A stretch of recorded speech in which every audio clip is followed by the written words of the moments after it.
Defence project में देरी पर वायुसेना प्रमुख चिंतित, भविष्य के संघर्ष में एयरफोर्स की होगी अहम भूमिका।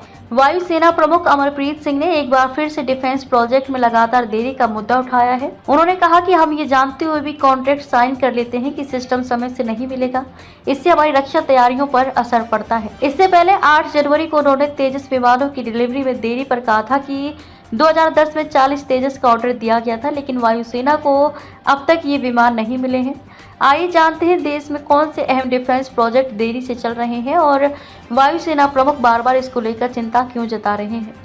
तेजस विमानों की डिलीवरी 83 तेजस MK-1A विमानों का ऑर्डर 2021 में HAL को दिया गया। 48,000 करोड़ रुपए में भारत सरकार और HAL के बीच हुई थी डील। मार्च 2024 में शुरू होनी थी तेजस विमानों की डिलीवरी। अमेरिका से GE-404 इंजन मिलने में देरी के कारण वायुसेना को समय से नहीं मिले विमान 97 और तेजस विमान वायुसेना को मिलने हैं। 83 विमानों की डिलीवरी पूरी होने के बाद HAL ने GE से इंजन की आपूर्ति शुरू होने के बाद तेजस की उत्पादन क्षमता बढ़ाकर सालाना 16 विमान करने का वादा किया है।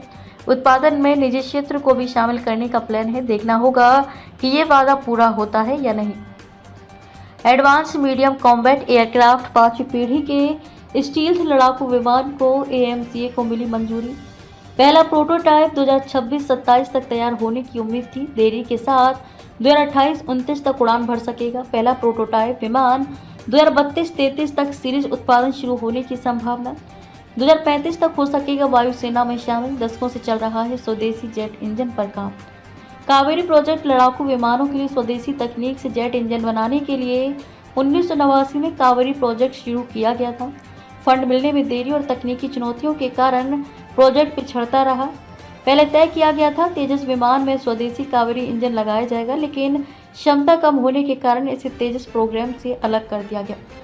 अभी रूस में कावेरी इंजन का परीक्षण चल रहा है। फिलहाल इसे स्टेल्थ UAV में लगाने के लिए उपयुक्त माना जा रहा है।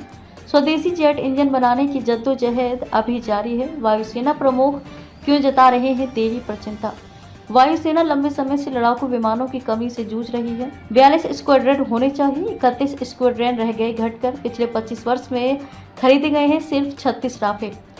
चीन की वायुसेना तेजी से शामिल कर रही है 5वीं पीढ़ी के लड़ाकू विमान। पाकिस्तान को भी चीन से मिल रहे हैं उन्नत लड़ाकू विमान।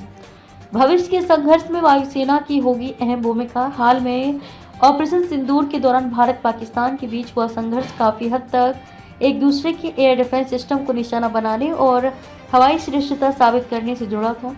लड़ाकू विमानों ने अपने देश की सीमा में रहते हुए ही दूसरे देश में लक्ष्यों को निशाना बनाया। साफ है कि भविष्य में होने वाले संघर्ष में वायुसेना की भूमिका निर्णायक होगी।